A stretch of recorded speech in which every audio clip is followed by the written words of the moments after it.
জয় শ্রীকৃষ্ণ, জয় শ্রী রাধে, ওম নমঃ শিবায়।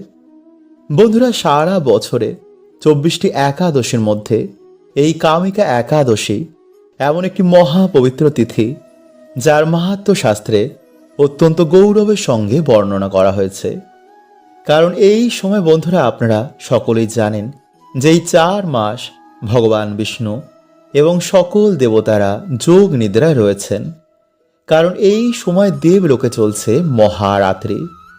আর এই কামিকা একাদশী যখন এই পবিত্র শ্রাবণ মাসে অর্থাৎ স্বয়ং ভগবান মহাদেবের প্রিয় মাসে আসে, তখন এর পুণ্য ফল এবং মাহাত্ম্য আরও বহু গুণ বৃদ্ধি পায়।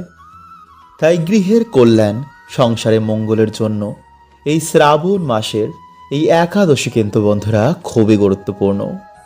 শাস্ত্র বলছে যে এই মাসে মহাদেবের আরাধনা করলে এবং এই একাদশী পালন করলে ভগবান শিব এবং ভগবান বিষ্ণুর উভয়ের কিন্তু আশীর্বাদ প্রাপ্ত হয়। ফলে এই দিনে সামান্য কিছু কার্য করলে সংসারে সুখ, শান্তি, সৌভাগ্য ফিরে আসে। ভগবান বিষ্ণু ও মা লক্ষ্মীর বিশেষ কৃপা এসে পড়ে। তাদের বড় বড় দুর্ভাগ্য, দারিদ্রতা, রোগ ব্যাধি, অশান্তি, সংসারে মনোমালিন্য, চাকরি বা ব্যবসায় বাধা, এরকম নানা সমস্যার নাশ হয়ে যায়। যা নিজে ভগবান শ্রীকৃষ্ণ বলেছেন যে এই একাদশী পালন করলে তারা আমার বিশেষ কৃপার ভাগীদার হয়। তাই অবশ্যই কিন্তু বন্ধুরা আপনারা এই দিনে এই সামান্য নিয়মগুলো মেনে চলবেন। যা শুরু হচ্ছে আগামী 8ই আগস্ট মানে 22শে শ্রাবণ শনিবার দিন দুপুর 1:59 থেকে পরের দিন 9ই আগস্ট মানে 23শে শ্রাবণ রবিবার সকাল 11:04 পর্যন্ত। ফলে উদয়াতিথি অনুসারে আগামী 9ই আগস্ট রবিবারই কিন্তু পালিত হচ্ছে 2026 সালের কামিকা একাদশী। এবং পারণের শুভ সময় হচ্ছে পরের দিন 10ই আগস্ট মানে শ্রাবণ মাসের চতুর্থ সোমবার সকাল 5:12 থেকে সকাল 8টা পর্যন্ত। এবং বাংলাদেশের সময় অনুসারে এর ঠিক 30 মিনিট অন্তর, মানে সকাল 5:42 থেকে সকাল 8:30 পর্যন্ত। তাই একাদশীতে কিন্তু বন্ধুরা আপনারা এই সামান্য নিয়মগুলো অবশ্যই মেনে চলবেন। কারণ বছরের সর্বশ্রেষ্ঠ একাদশীর মধ্যে এটি হচ্ছে অন্যতম। ফলে শাস্ত্র বলছে যে ব্যক্তি এই দিনে ভক্তি ভরে এই একাদশী পালন করেন, ভগবান শ্রীহরি বা রাধা কৃষ্ণের নাম করে, বাড়িতে মা লক্ষ্মী বা ভগবান বিষ্ণুর পুজো আরাধনা করেন, তাদের বহু জন্মের পাপ ক্ষয় হয়, জীবনে সুখ, শান্তি, সৌভাগ্য, সমৃদ্ধি এবং ঈশ্বরের বিশেষ কৃপা লাভ হয়। এছাড়াই শ্রাবণ মাস ভগবান শিবের মাস। এই মাসে প্রতিটি পুজো, জপ, তপ, দান, পুণ্যের ফল বিশেষভাবে প্রাপ্ত হয়। তাই অবশ্যই বন্ধুরা আপনারা পারলে এই দিনে সামান্য খাবারটি গ্রহণ করুন। এই দিনে খাবারগুলো আপনারা ভুল করেও এই দিনে খাবেন না, এই কার্যগুলো আপনারা করবেন না। এবং এই সামান্য ফুল ফল যদি আপনারা এই দিনে পান তো একদমই কিন্তু আপনারা হাতছাড়া করবেন না। কারণ শাস্ত্র বলছে যে এই দিনে এই ফুল ফল ভগবান এবং মা লক্ষ্মীকে নিবেদন করলে সেই ব্যক্তি ঋণ, অভাব, দুঃখ, দারিদ্রতা মা হরণ করে নেন। তাই অবশ্যই বন্ধুরা আপনারা কিন্তু ভিডিওটি পুরো দেখুন। এবং ভিডিওটি বন্ধুরা আপনারা একটি লাইক করে কমেন্টে আপনারা বলুন হর হর মহাদেব ও জয় শ্রীকৃষ্ণ। এই দিনেই বন্ধুরা সামান্য কিছু কাজ মানুষের দুঃখ, দরিদ্রতার নাশ করে দেয়। আবার বন্ধুরা এই দিনে কিছু ভুল আমাদের জীবনে ডেকে আনে চরম দুর্গতি, আমাদের সৌভাগ্যে নাশ হয়, পরিবার লক্ষ্মীশ্রী হয়ে যায়। ফলে পরিবারে নেমে আসে বন্ধুরা ঘোর অন্ধকার। তাই বন্ধুরা কালকে সকালে ঘুম থেকে উঠে আপনারা সবার প্রথমে ভগবান বিষ্ণুকে স্মরণ করবেন। মাটিতে পা দেওয়ার আগেই আপনারা ভগবান বিষ্ণুর এই মন্ত্রটি জপ করবেন। আর সেই মন্ত্রটি হল ওম নমো ব্রহ্মণ্য দেবায় গো ব্রাহ্মণ হিতায় চ জগদ্ধিতায় শ্রীকৃষ্ণায় গোবিন্দায় নমো নমঃ। বন্ধুরা, যদি আপনারা কালকের দিনে সকালে এই মন্ত্রটি জপ করতে না পারেন, তো বন্ধুরা স্নান করে এসে আপনারা অবশ্যই এই মন্ত্রটি জপ করুন। এবং সকালে ঘুম থেকে উঠে আপনারা কোন জিনিসগুলো কালকে দেখবেন না, চলুন আমরা জেনে নিই। বন্ধুরা, সকালে ঘুম থেকে উঠেই আপনারা কোনো কিছু দর্শনের আগে ভগবানের দর্শন করুন। ঘুম থেকে উঠেই আপনারা ফাঁকা কলসি দেখবেন না, ঝগড়া ঝামেলা বা অশ্লীল কিছু দেখবেন না। এই দিন আপনারা যতটা পারবেন এই সব থেকে দূরে থাকুন। সকালে রান্নাঘরে প্রবেশ করার আগে, হাঁড়ি বা ফাঁকা পাত্র দেখার আগে ভগবানকে স্মরণ করে তারপর দর্শন করুন। ঘুম থেকে উঠেই বন্ধুরা কারোর ছায়া বা আয়না দেখবেন না। বন্ধুরা, একাদশীতে আপনারা শরীরে বা মাথায় তেল, শ্যাম্পু, সাবান এগুলো দেবেন না। চুল, দাড়ি, নখ এগুলো কাটবেন না। এই দিনে আপনারা যারা মেনে চলতে পারবেন তারা পঞ্চশস্য এই দিন খাবেন না, যেমন ধান জাতীয় খাদ্য, গম জাতীয় খাদ্য, জব জাতীয় খাদ্য, ডাল জাতীয় খাদ্য এবং সর্ষের তেল। কিন্তু যদি বন্ধুরা আপনারা এগুলো মানতে না পারেন, তো আপনারা পেঁয়াজ, রসুন এবং আমিষ এবং মদ্যপান এগুলো করবেন না। বন্ধুরা, আজকের এই একাদশীর দিনে এই খাবারটি আপনারা আজকের রাতে অবশ্যই গ্রহণ করুন। এতে ভগবান শ্রীকৃষ্ণ রাধারানী কৃপায় আপনারা সারা বছর সুস্থ ও নিরোগ থাকবেন। যেহেতু বন্ধুরা এই একাদশীতে ব্যঞ্জলি মহা দ্বাদশী পড়েছে, তাই বন্ধুরা এই দিনেই একাদশীর মাহাত্ম্যকে আরো দ্বিগুণ করে দিয়েছে।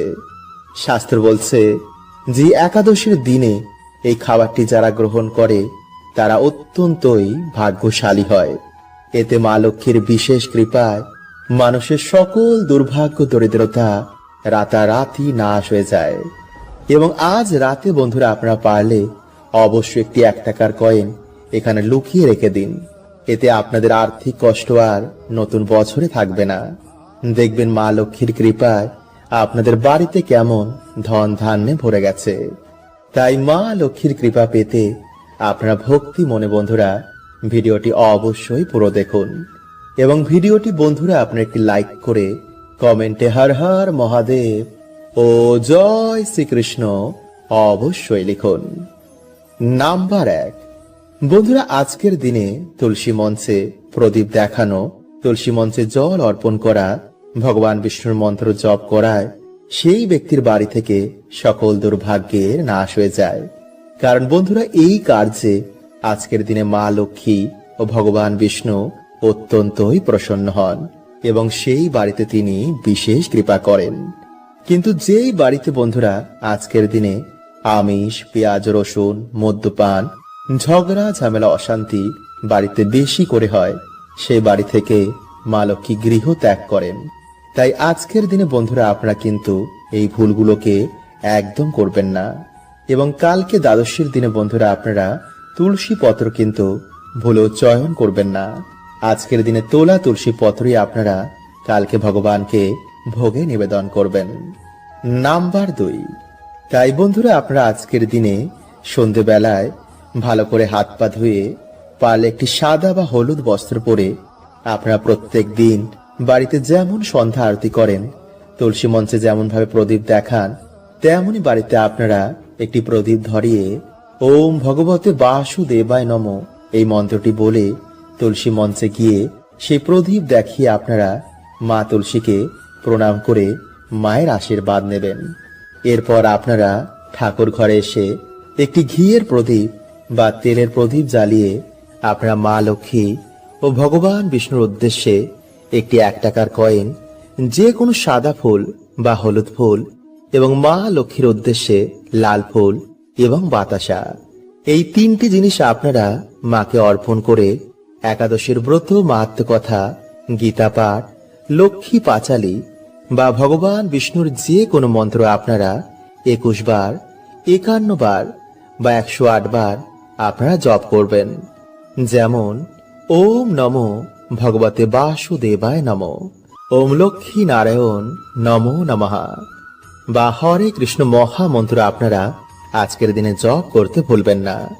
এছাড়া বন্ধুরা আপনারা আজকের দিনে ভগবানকে মাখন, নারকেল বা শুধু বাতাসায় ভক্তি ভরে ভগবানকে অর্পণ করে সেই প্রসাদ আপনারা বাড়িতে সকলে মিলে তারপর গ্রহণ করুন। এতে বন্ধুরা মা লক্ষ্মী ও ভগবান বিষ্ণু অত্যন্তই প্রসন্ন হন এবং ভক্তের জীবন থেকে সকল দুর্ভাগ্য তিনি নাশ করে দেন। এবং বন্ধুরা তারপর সেই 1 টাকাটিকে আপনারা পুজোর পর আপনাদের বালিশের মধ্যে রেখে রাতের বেলায় ঘুমিয়ে পড়বেন এবং পরের দিন আপনারা স্নান করে ভগবানের পুজো অর্চনা করার পর সেই 1 টাকাটিকে আপনারা আপনাদের মানি ব্যাগ বা সিন্ধুক বা লক্ষ্মী নারায়ণের চরণে সে 1 টাকাটিকে আপনারা রেখে দেবেন। এতে বন্ধুরা মায়ের কৃপায় আপনাদের জীবন থেকে সকল দুর্ভাগ্যের নাশ হয়ে যাবে এবং আপনাদের পরিবারে আবার ফিরে আসবে অপরন্ত সুখ ও শান্তি। বন্ধুরা প্রত্যেক মানুষের জন্য সকাল খুবই গুরুত্বপূর্ণ। সকালে আমরা যা করব, যা দেখব এবং যা শুনবো তেমনই বন্ধু এনার্জিকে আমরা বাড়িতে আকর্ষণ করি। তাই এর জন্য বন্ধুরা প্রাচীন কাল থেকে আমাদের ঋষি মুনিরা এই সকালের সময়কে খুবই গুরুত্ব দিয়েছেন। প্রাচীন কালে এর জন্য বেশিরভাগ মানুষেরাই ব্রহ্ম মুহূর্তে ঘুম থেকে উঠতেন এবং ঘুম থেকে উঠেই তারা তাদের বাড়ির সদর দরজা এবং উঠোনে কিছু কার্য করতেন। কিন্তু যেহেতু বন্ধুরা আমরা এই বর্তমানে ব্যস্ততার মধ্যে এই কার্যগুলো করতে পারি না, তাই এর জন্য বন্ধুরা আপনারা কি করবেন, আপনারা ঘুম থেকে উঠেই এই 1 ঘটি জল নিয়ে যদি আপনাদের বাড়ির সদর দরজার সামনে এই সামান্য কার্যটি করতে পারেন, তো ডেফিনেটলি কিন্তু বন্ধুরা আপনাদের বাড়িতে আর্থিক উন্নতি হবেই। আপনাদের বাড়িতে আবার সুখ শান্তি ফিরে আসবে। কারণ বন্ধুরা এই সামান্য কাজটি আমাদের বাড়ি থেকে সমস্ত রকম গ্রহ দোষ কাটিয়ে দেয়, নেগেটিভ ঊর্জাকে বাড়ি থেকে বার করে দেয়। ফলে সহজেই আমাদের বাড়িতে দেবতাদের আগমন হয়, বাড়িতে মা লক্ষ্মীর কৃপা হয়। তাই সামান্য কার্যটি বন্ধুরা শুনতে লাগলো, এর কৃপা কিন্তু বন্ধুরা অনেকটাই। কিন্তু যদি বন্ধুরা আপনারা একটু ভুল করে ফেলেন, তো এর কৃপা কিন্তু বন্ধুরা আপনারা পাবেন না। তাই ধৈর্য সহকারে আপনারা প্রত্যেক পয়েন্টটি মন দিয়ে শুনুন। কারণ বাস্তব মতে বন্ধুরা সকালে ঘুম থেকে ওঠার পর কিছু কাজ আমাদের বাড়িতে পজিটিভ এনার্জিকে আকর্ষণ করে, আবার কিছু কাজও আমাদের বাড়িতে নেগেটিভ এনার্জিদের আকর্ষিত করে। তাই প্রত্যেক মানুষের বন্ধুরা এই বিষয়গুলি জানা অত্যন্তই দরকার। ফলে কিছু দিনের মধ্যেই বন্ধুরা আপনারা আপনাদের বাড়িতে সুফল দেখতে পাবেন। আপনাদের পরিবারের মধ্যে আবার সুখ শান্তি ফিরে আসবে। কারণ আমরা না জেনেই ভুলগুলিকে প্রত্যেক দিন করছি। তাই এর জন্য প্রত্যেক মানুষের জীবনে বর্তমান সময়ে নানা রকম সমস্যার মধ্যে রয়েছে। তাই বন্ধুরা আপনারা যদি আপনাদের জীবনে এই সমস্যাগুলো থেকে বেরিয়ে আসতে চান, তো অবশ্যই বন্ধুরা আপনারা কিন্তু ভিডিওটি পুরো দেখতে ভুলবেন না এবং ভিডিওটি ভালো লাগলে আপনাদের পরিবারের সকলের সাথে অবশ্যই শেয়ার করুন। তাই বন্ধুরা ভিডিওটি একটি লাইক করে কমেন্টে আপনারা বলুন হর হর মহাদেব ও জয় শ্রীকৃষ্ণ। এবং যদি বন্ধুরা আপনারা আমার সাথে ডাইরেক্ট কথা বলতে চান, তো ইনস্টাগ্রামে আমাকে ফলো করতে পারেন। নাম্বার 1, বন্ধুরা আমাদের মধ্যে বেশিরভাগ মানুষই সকালে ঘুম থেকে উঠেই আয়নার সামনে দাঁড়িয়ে পড়ে। এটা কিন্তু বন্ধুরা আপনারা ভুল করেও করবেন না। কারণ আয়না কি করে, সারা রাত আমাদের বাড়িতে যে নেগেটিভ ঊর্জা রয়েছে তা শোষণ করে নেয় এবং যখন আপনি সকালবেলায় ঘুম থেকে উঠেই আয়নার সামনে গিয়ে দাঁড়িয়ে পড়বেন, সেই নেগেটিভ এনার্জিকে আয়না আপনার উপর রিফ্লেক্ট করে দেয়। ফলে খুব সহজেই আপনার মেজাজ হারিয়ে যায়, মাথা গরম থাকে, কোনো কাজে মন বসে না, ফলে সৌভাগ্য আপনার জীবনে আসে না। তাই এই ভুলগুলো কিন্তু বন্ধুরা আপনারা সকালে ঘুম থেকে উঠে একদম করবেন না। নাম্বার 2, বন্ধুরা আপনারা কি করবেন, যে কোনো একটি ঘটের মধ্যে জল ভরে রাতের বেলায় আপনারা আপনাদের ডাইনিং রুম বা দরজার সামনে রেখে দেবেন। এরপর সকালে যখন আপনারা ঘুম থেকে উঠবেন, আপনারা সেই জলটি নিয়ে গিয়ে আপনাদের বাড়ির সদর দরজার ভিতর দিকে দাঁড়িয়ে বাইরের দিকে মুখ করে সেই জলটিকে আপনারা ডান দিক এবং বাঁ দিকে ফেলে দেবেন। এতে বন্ধুরা আপনাদের বাড়ি থেকে গ্রহ দোষ কাটবে এবং প্রতিনিয়ত যদি আপনারা এই প্রক্রিয়াটি করতে পারেন, তো আপনাদের ডেফিনেটলি আর্থিক উন্নতি হবেই। কারণ বন্ধুরা এই প্রক্রিয়াটি এতটাই শক্তিশালী যে কিছু দিনের মধ্যে এই প্রক্রিয়াটির ফলে বাড়িতে মা লক্ষ্মীর আগমন হয়। নাম্বার 3, বন্ধুরা আমরা প্রত্যেকেই আমাদের বাড়িতে ঘুম থেকে ওঠার পর আমাদের সদর দরজা বা উঠোনের সামনে ঝাড় দিই। কিন্তু বন্ধুরা আপনারা কি করবেন, শনিবার ও রবিবার ঝাড় দেওয়ার আগে সেই জায়গায় আপনারা একটি ঘটিতে জল ভরে তার মধ্যে কিছুটা হলুদ গুলে সেই জলটি ঢেলে দিয়ে তারপর ঝাড় দেবেন। এতে যদি বন্ধুরা কেউ আপনাদের বাড়িতে কোনো রকম ক্ষতি করে থাকে, তো কিছু দিনের মধ্যেই বন্ধুরা সেই ক্ষতি, সেই নেগেটিভ এনার্জি তাদের বাড়িতে রিটার্ন চলে যাবে। এছাড়া এই মাসে বন্ধুরা কাউকে হলুদ কিছু দান করা, হলুদ বস্ত্র পরিধান করে বাড়িতে মায়ের পুজো আরাধনা করা, এছাড়া এই মাসে বন্ধুরা লক্ষ্মী করি, শঙ্খ, গুড়ের পায়েস, মিছরি, মাখনা বা যে কোনো ধরনের লাল ফুল, পদ্ম ফুল, নারকেল, আমলকি, এই ফুল এবং ফল দিয়ে, এই খাবার দিয়ে বা এই জিনিসগুলো দিয়ে বাড়িতে মায়ের পুজো আরাধনা করলে, ভগবান বিষ্ণু বা মা লক্ষ্মীকে অর্পণ করলে, এছাড়া বাড়িতে তুলসী পাতা এবং তুলসী মঞ্জরি এনে ভগবানকে নিবেদন করলে সেই ব্যক্তির মনোবাসনা কখনোই অপূর্ণ থাকে না। নমস্কার বন্ধুরা। ভগবান শ্রীকৃষ্ণের অনুসার এই মানব শরীর অত্যন্তই দুর্লভ হয়, কারণ এই মানব শরীরেই আমরা একমাত্র ঈশ্বর প্রাপ্ত করতে পারি। তাই যদি আমরা শাস্ত্রের অনুসার কিছু নিয়ম পালন করি, তো অবশ্যই বন্ধুরা আমরা জীবনে সুখ সমৃদ্ধি প্রাপ্ত করব। কারণ বন্ধুরা আমরা জন্ম নিতেই আমাদের ওপর 3টি ঋণ চেপে যায়, আর সেটি হলো পিতৃঋণ, দেবতা ঋণ আর এই প্রকৃতির ঋণ। তাই এর থেকে মুক্তি পাওয়ার জন্য প্রত্যেক দিন মানুষের কিছু কর্ম করা উচিত। এতে সেই ব্যক্তি সমস্ত প্রকার ঋণ থেকে এবং অজানা পাপ থেকে তার মুক্তি হয়ে যায়। ফলে তার জীবনে এসে পড়ে ঈশ্বরের বিশেষ কৃপা।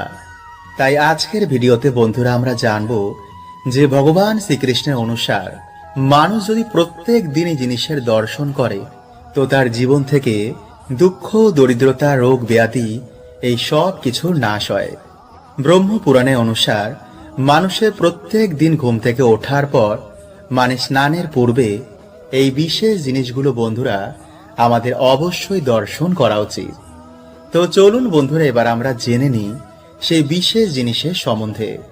তো নমস্কার বন্ধুরা, আমি রাজু, আর আমাদের চ্যানেলে আপনাদের স্বাগত। তার আগে বন্ধুরা ভিডিওটি একটি লাইক করে কমেন্টে হর হর মহাদেব ও জয় শ্রীকৃষ্ণ অবশ্যই লিখুন। বন্ধুরা শাস্ত্রে অনুসার প্রত্যেক মানুষের অন্তত একদিন ব্রহ্ম মুহূর্তে ওঠা দরকার। তাই যদি আপনার ঘুম ভোর 3টে থেকে 5টার মধ্যেই ভেঙে যায়, তো ভগবান নিজে আপনাকে সংকেত দিচ্ছেন যে আপনার ব্রহ্ম মুহূর্তে ঘুম থেকে ওঠা দরকার। তাই ধীরে ধীরে বন্ধুরা আপনারা এর অভ্যেস করুন, কারণ এই ব্রহ্ম মুহূর্তেই বন্ধুরা আমাদের এই ব্রহ্মাণ্ডের সূচনা হয়। ফলে সেই সময় আমাদের পৃথিবীতে বহু দেবী দেবতার আগমন হয়। এছাড়াও বন্ধুরা বায়ুমণ্ডলে এই সময় কসমিক এনার্জির বৃষ্টি হয়।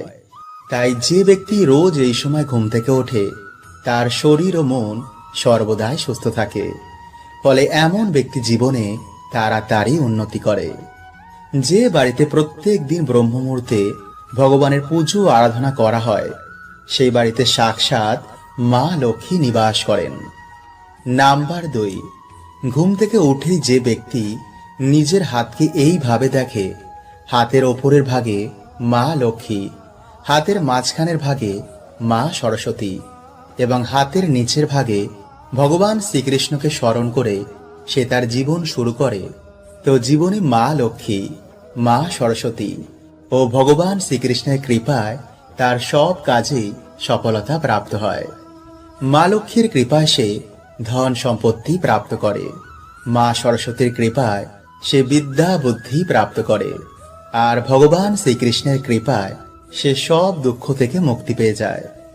নাম্বার 3, ঘুম থেকে উঠেই মাটিতে পা দেওয়ার আগে আমাদের ভূমাতার কাছে এর জন্য ক্ষমা চাওয়া উচিত। ভূমাতাকে বলা উচিত, হে বিষ্ণু পত্নী, আমাদের এই কার্যের জন্য মাতা তুমি আমাদের ক্ষমা করে দিও এবং সকল দুর্ঘটনা থেকে মাতা তুমি আমাদের রক্ষা করো। হে মাতা, এই ধরাধামে আমাদের স্থান দেওয়ার জন্য তোমাকে অনেক অনেক ধন্যবাদ। আমরা জেনে না জেনে এই প্রকৃতির ওপর নানা রকম অত্যাচার করি, তাই সকল কার্যের জন্য মা তোমার কাছে ক্ষমা চাইছি। এরপরেই বন্ধুরা আপনারা আপনাদের জীবন শুরু করুন। নাম্বার 4, যারা সকালে ঘুম থেকে উঠেই ঈশ্বরের নাম ও জপ করেন, তারা অবশ্যই কোমর অবধি ধুয়ে ভালো করে মুখ হাত পা ধুয়ে তারপরে ঈশ্বরের সামনে বসে শঙ্খ, ঘণ্টা, প্রদীপ, কাসর এই শুভ জিনিসের দর্শন করার পর ঈশ্বরের কাছে বসে আপনারা ঈশ্বরের নাম চিন্তন করুন। কারণ যেই দিন সকালে ঈশ্বরের নাম দিয়ে শুরু হয় সেই দিন এক আলাদাই আনন্দে কাটে। তাই এরপর মা বাবা, গুরুদেব ও সূর্য নারায়ণ দেবকে প্রণাম করে আপনি নিজের কার্যে যান। যে ব্যক্তি প্রত্যেক দিন এগুলি পালন করে তার জীবনের সমস্ত প্রকারের দোষ, বাধা এগুলিতে নাশ হয়ে যায়। ফলে সকল কাজেই সেই ব্যক্তি সফলতা প্রাপ্ত করে।